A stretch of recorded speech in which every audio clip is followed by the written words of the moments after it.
అంటే మామూలుగా ఒక్కొక్క సినిమాకి ఒక్కొక్క రకమైన ఛాలెంజెస్ వస్తూ ఉంటాయి. అన్నీ ఒకటే రిపీట్ అవ్వాలని కూడా లేదు.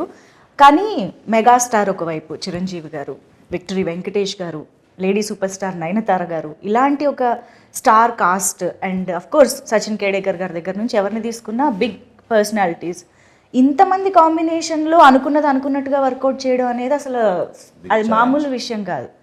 ఆ ఛాలెంజెస్ ఏం ఫేస్ చేసి ఉండుంటారు ఇంత వాస్ట్ సినిమాలో? అంటే అది చెప్పాలంటే అండి, డైరెక్టర్ గారికి ఉన్న క్లారిటీ మెయిన్ అని చెప్తాను. ఎందుకంటే సపోజ్ మేము నెక్స్ట్ వీక్ ఈ సీన్స్ తీద్దాం ఈ యాక్టర్స్తో, మాకు ఈ స్ట్రైక్ వల్ల చాలా ఇబ్బంది పడ్డాం, ఆ యాక్టర్స్ డేట్స్ ప్రాబ్లం అవుతాయి, మా లొకేషన్స్ ప్రాబ్లం అవుతాయి అన్నీ అయినప్పుడు, బట్ ఆయనకి ఆ కన్విక్షన్ ఆ విజన్ ఉంది కాబట్టి ఓకే ఈ యాక్టర్స్ లేకపోతే ఆ టైంలో మనకి వేరే వర్క్ ఏం చేయొచ్చు అని ముందుగా ప్రీ ప్లాన్ ఉండటం వల్ల కూడా చాలా హెల్ప్ అయింది. లేకపోతే అదే వర్క్ చేయాలన్నప్పుడు సినిమా ఆ టైంకి అవ్వదు.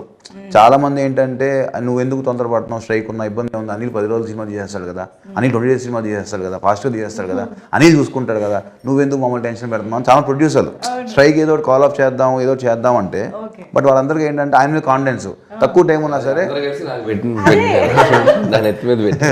సో నీకెందుకు టెన్షన్, ఆయన కంప్లీట్ చేస్తాడు, ఆయన 2 days వరకు 1 day తీయగలడు, ఆయనకు అది ఉంది టాలెంట్ అని మొత్తం బటన్ అంతా ఇచ్చి ఆయన మీద వేసాం. ఆయన స్ట్రెంగ్త్ ప్రీ ప్రొడక్షన్ అండి. ప్రీ ప్రొడక్షన్ లో బ్యాకప్ కి ఒక బ్యాకప్ రెడీగా ఉంటుంది ఆయనకి.